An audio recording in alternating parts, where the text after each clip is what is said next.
ಈ ಭಾಷೆ ಕಟ್ಕೊಂಡು ಹೋಲಿ ಅವರು ಈ ತರ ಮಾಡಿ ಹಾಳು ಮಾಡ್ಕೋತಾ ಇದ್ದೀರಾ ನೀವು. ಫಸ್ಟ್ ಇದೊಂದು ವಿಡಿಯೋ ಹಾಕ್ತೀನಿ, ನೋಡ್ಕೊಂಬನ್ನಿ, ಮಾತಾಡೋಣ ಅದ್ರ ಬಗ್ಗೆ. ಬಂಧುಗಳೇ, ಓರ ಸುಮ್ಮನೆ ನಡೆದ ಬಿಸಾಕ್ಬಿಟ್ಟು, ಓರ ಸುಮ್ಮನೆ ನಡೆದ ಬಿಸಾಕ್ಬಿಟ್ಟು ಡಿ ಭಾಷೆ ಕಟ್ಕೊಂಡು ಹೋಲಿ ಅವರು, ಡಿ ಭಾಷೆ ಕಟ್ಕೊಂಡು ಹೋಲಿ ಅವರು. ನಾನು ದರ್ಶನ್ ಅವರ ಈ ಫ್ಯಾನ್ಸ್ಗೆ ಒಂದು ಮಾತನ್ನ ಕೇಳ್ತೀನಿ. ಈಗ ವೇದಿಕೆ ಮೇಲೆ ನಿಂತಿರುವಂತ ರಾಜ್ಯದ ಮುಖ್ಯಮಂತ್ರಿಗೆ ನೀವು ಈ ರೀತಿ ಅವಮಾನ ಮಾಡಿದಾಗ, ಈ ರೀತಿ ಇರಿಟೇಟ್ ಮಾಡಿದಾಗ ಅವರು ಅದನ್ನ ಪರ್ಸನಲ್ ಆಗಿ ತಗೊಂಡ್ರೆ ಅದ್ರ ಪರಿಣಾಮ ಯಾರ ಮೇಲೆ ಬೀಳುತ್ತೆ ಅನ್ನೋದು ನಿಮಗೆ ಗೊತ್ತಿದೆಯಾ?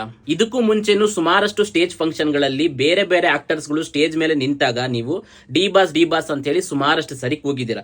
ಇದರಿಂದ ಸುಮಾರಷ್ಟು ಜನ ಬೇಜಾರಾಗಿರ್ತಾರೆ, ಆದ್ರೂ ಯಾರು ಕೂಡ ಎಲ್ಲೂ ವ್ಯಕ್ತಪಡಿಸ್ಕೊಂಡಿಲ್ಲ. ಅದೆಲ್ಲ ಒಂದ್ ಕಡೆ ಆದ್ರೆ, ಇವರು ರಾಜ್ಯದ ಮುಖ್ಯಮಂತ್ರಿ, ಸೊ ಇವ್ರ ಹತ್ರ ಎಲ್ಲಾ ಪವರ್ಸ್ ಇರುತ್ತೆ, ಎಲ್ಲಾ ಲಿಂಕ್ಸ್ ಇರುತ್ತೆ.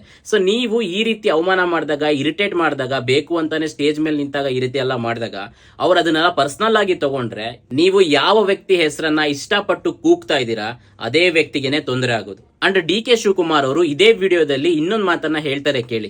ಈ ತರ ಮಾಡೇ ಹಾಳು ಮಾಡ್ಕೋತಾ ಇದ್ದೀರಾ ನೀವು, ಈ ತರ ಮಾಡೇ ಹಾಳು ಮಾಡ್ಕೋತಾ ಇದ್ದೀರಾ ನೀವು. ಸೊ ಡಿ.ಕೆ. ಶಿವಕುಮಾರ್ ಅವರು ಈ ಮಾತನ್ನ ಯಾಕೆ ಹೇಳಿದ್ರು, ಯಾರಿಗೆ ಹೇಳಿದ್ರು ಅನ್ನೋದು ನಿಜವಾದ ಡಿ ಬಾಸ್ ಫ್ಯಾನ್ಸ್ ಗೆ ತುಂಬಾ ಚೆನ್ನಾಗಿ ಅರ್ಥ ಆಗುತ್ತೆ ಅಂತ ಅನ್ಕೊಳ್ತೀನಿ. ಇದಕ್ಕೆ ಒಂದು ಎಕ್ಸಾಂಪಲ್ ಅನ್ನು ಕೊಡ್ತೀನಿ. ದರ್ಶನ್ ಅವರು ಜೈಲಲ್ಲಿ ಕೂತಾಗ ತೆಗ್ದಿರುವಂತಹ ಒಂದು ಫೋಟೋ ಕೋರ್ಟ್ ವರ್ಗುನು ಹೋಗೋ ಹಾಗೆ ವೈರಲ್ ಯಾರು ಮಾಡಿದ್ದು, ಮೆರೆಸಿದ್ದು ಯಾರು ಅನ್ನೋದನ್ನು ಕೂಡ ಥಿಂಕ್ ಮಾಡಿದ್ರೆ ನಿಮಗೆ ಗೊತ್ತಾಗುತ್ತೆ. ಸೊ ಈ ಪ್ರೀತಿ, ಈ ಅಭಿಮಾನ ದರ್ಶನ್ ಅವರಿಗೆ ಒಳ್ಳೇದಾಗ್ಬೇಕೆ ಹೊರತು ಕೆಟ್ಟದ್ದಾಗಬಾರ್ದು. ಸೊ ಡಿ ಬಾಸ್ ಫ್ಯಾನ್ಸ್ ಈ ರೀತಿ ಮಾಡೋದು ಒಳ್ಳೇದಾ ಕೆಟ್ಟದ್ದಾ ನಿಮ್ಗೆ ಏನ್ ಅನ್ಸುತ್ತೆ ಅನ್ನೋದನ್ನ ಕಮೆಂಟ್ ಮೂಲಕ ತಿಳಿಸಿ. ಅಂಡ್ ಈ ವಿಡಿಯೋನ ಮ್ಯಾಕ್ಸಿಮಮ್ ಶೇರ್ ಮಾಡಿ ಅಂಡ್ ಅಕೌಂಟ್ ನ ಫಾಲೋ ಕೂಡ ಮಾಡ್ಕೊಳ್ಳಿ. Thank you.